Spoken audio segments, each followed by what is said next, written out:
Mais c'est pas vrai! Merde, Robert! Tu sais ce qui va se passer maintenant? Tu réalises?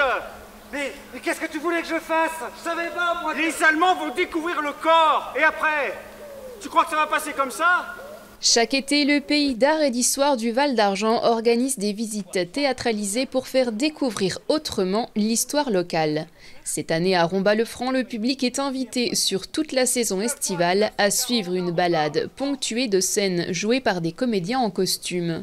Le thème, la résistance et les passeurs pendant la Seconde Guerre mondiale, en écho aux 80 ans de la libération de l'Alsace. À l'époque allemande, l'Alsace a été annexée par l'Allemagne, c'est une annexion de fait. Et donc au-delà, il y avait la France dite occupée et puis la France libre, donc, qui était la moitié sud, on va dire, du territoire français.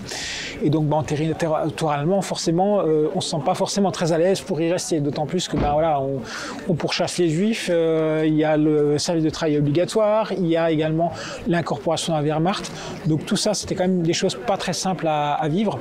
Et donc effectivement, on a beaucoup de gens qui cherchaient à retourner effectivement en France, qui étaient incorporés allemandes et qui ont réussi par exemple à s'évader et donc voulaient retourner en France. Mais quand on n'a pas de connaissances, on est sur un territoire étranger, c'est pas si simple que ça.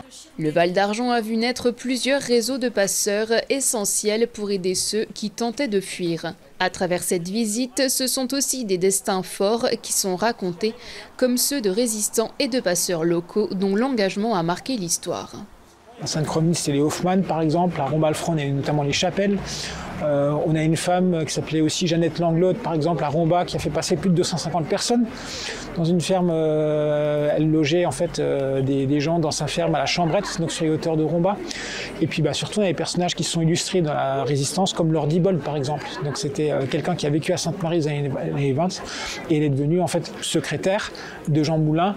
En fait, c'était plus qu'une secrétaire, c'était une directrice administrative, parce qu'en fait, elle connaissait tous les secrets de la résistance. Et malgré le fait qu'elle est arrêtée, elle a été torturée, elle n'a jamais rien avoué en fait de tout ça. Donc, et il y aura d'autres personnages aussi.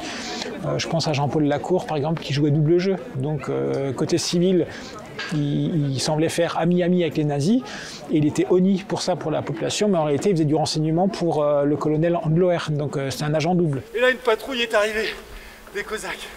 Ils m'ont demandé mes papiers, pas de problème, ils étaient en règle.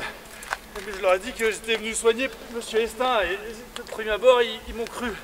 Mais il y en a un qui m'a regardé avec un air suspicieux et qui a commencé à vouloir me fouiller. Et là, j'ai rien pu faire. Il a commencé à me donner des grands coups de carabine parce qu'il a trouvé mon pistolet sur moi et il m'a hurlé dessus.